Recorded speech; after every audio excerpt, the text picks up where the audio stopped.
बिलासपुर से कांग्रेस के पूर्व प्रदेश अध्यक्ष मोहन मरकाम ने बीजेपी सरकार पर तीखा हमला बोला है। मरकाम ने बीजेपी द्वारा संविधान दिवस मनाने पर सवाल उठाया।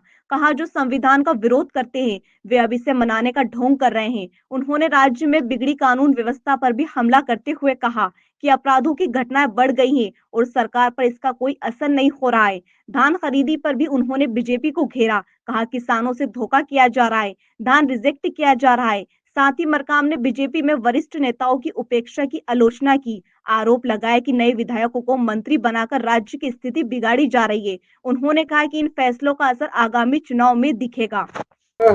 हर निकाय क्षेत्रों में हम लोग काम कर रहे हैं। जो भारतीय जनता पार्टी की नाकामियां हैं, उन नाकामियों को हम लोग जनता के बीच में जाएंगे, क्योंकि आपने देखा होगा शहरों में चाहे राजीव आश्रय योजना हो या पट्टों का नवीनीकरण हो या कई हमारी सरकार की योजनाएं थी, उन योजनाओं को वर्तमान सरकार ने बंद कर दिया है।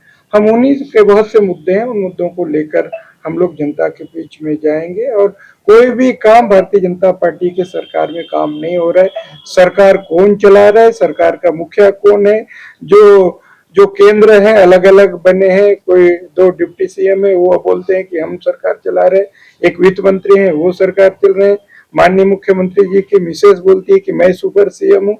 आखिर सरकार किसके नियंत्रण में चला रहा है? मुझे तो लगता है दिल्ली और नागपुर के इशारे पर यहाँ की सरकार चल रही है। नहीं, देखिए, हम भारतीय जनता पार्टी का वो परंपरागत सीट रहा है। लगातार 8 बार से वहां से भारतीय जनता पार्टी के प्रत्याशी बृजमोहन अग्रवाल जी जीतते रहे हैं। इस बार भी हम लोगों ने उपचुनाव दमदारी के साथ चुनाव लड़ा, एकजुटता के साथ लड़ा।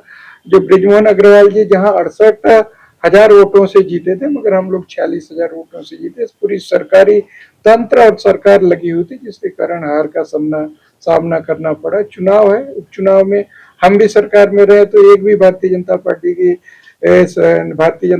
ने कोई चुनाव नहीं जीत पाया था। तो चुनाव में सरकार सत्ता बल के भरोसे चुनाव नहीं, देखिए, सत्ता बल की नहीं बात, वो बात नहीं है, मगर जो जिस ढंग से सरकार रहती है तो सरकार के प्रति लोगों की सहानुभूति भी रहती है।